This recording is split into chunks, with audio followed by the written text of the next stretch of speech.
இருக்கிறாரு. எந்த கட்சியை சேர்ந்தவர்களும் இல்லை. இதுல தமிழக வெற்றி கழகத்தை சேர்ந்தவர் மட்டுமே பாலியல் வன்கொடுமை இருக்கிறாரு. காரணம் ஆட்சியில் இருக்கிறனால் காவல்துறை அவர்களை எதுவுமே கைது செய்ய முடியாத ஒரு சூழ்நிலை. காவல்துறையுடைய கைகள் கட்டப்பட்டிருக்கிறது. எப்படி பழைய ஆட்சி காலத்தில் கற்பழிப்பு சம்பவங்கள், பாலியல் வன்கொடுமை நடந்ததோ, எப்படி கஞ்சா போதைப்பு நடமாட்டம் அதிகமாக இருந்ததோ, அதே அளவுக்கு இன்றைக்கு தமிழகத்திலும் மிக மோசமான சூழ்நிலை போய்கொண்டிருக்கிறது. இதில் தமிழர்களுக்கு இடமே இல்லை என்கின்ற ஒரு சூழ்நிலையும் வந்திருக்கிறது.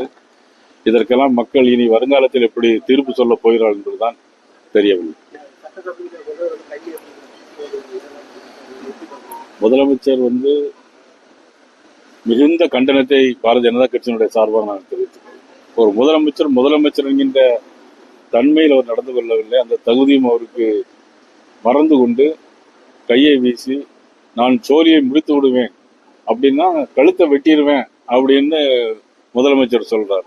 இது சினிமா நடக்கூடிய சம்பவம் மாதிரி தான் இருக்கு. முதலமைச்சர் இப்படி சொல்வது எப்படி ஏற்றுக்கொள்ள முடியும்? அப்பா இல்லையே, காணலையேங்க, எந்த அப்பாவை தேடுறாருன்னு எங்களுக்கு தெரியல.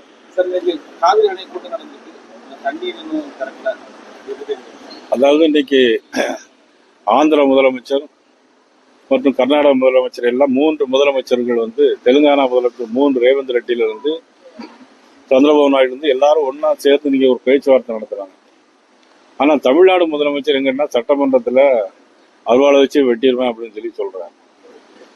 தமிழ்நாடு முதலமைச்சருக்கு தமிழகத்தை பற்றியோ மக்களை பற்றியோ கவலை இல்லை என்பது ஏற்கனவே 3 மாநில முதலமைச்சர்கள் கூட்டம் போட்டு பேசுறாங்க. அதில் இவர் கலந்து கொண்டிருந்தால் கூட நன்றாக இருந்திருக்கும்.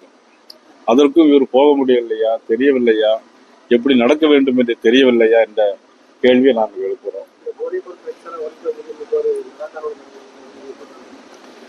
அதாவது போதைப் பொருள் கலாச்சாரத்தை ஒழிப்பது பற்றி மராத்தான் ஓடினா முடியாது. வேலை செஞ்சக்கூடிய காவல்துறையை அவங்க இயக்க விடும். காவல்துறையை சுதந்திரமாக இயங்க விடும். அப்பந்தான் போதைப் பொருள் கலாச்சாரத்தை முடிக்கும். சினிமாவில் ஓடுற மாதிரியே ஓடிக்கிட்டு ஸ்டுடியோக்குள்ள நடக்கிற மாதிரியே சட்டமன்றத்தில் நடத்திட்டு இருந்தா எந்த பலனும் இருக்காது. இதில் மக்கள் தான் எப்படி வாக்களித்தார்கள், எப்படி அதை திரும்ப போகிறார்கள் என்பதுதான் தெரியும்.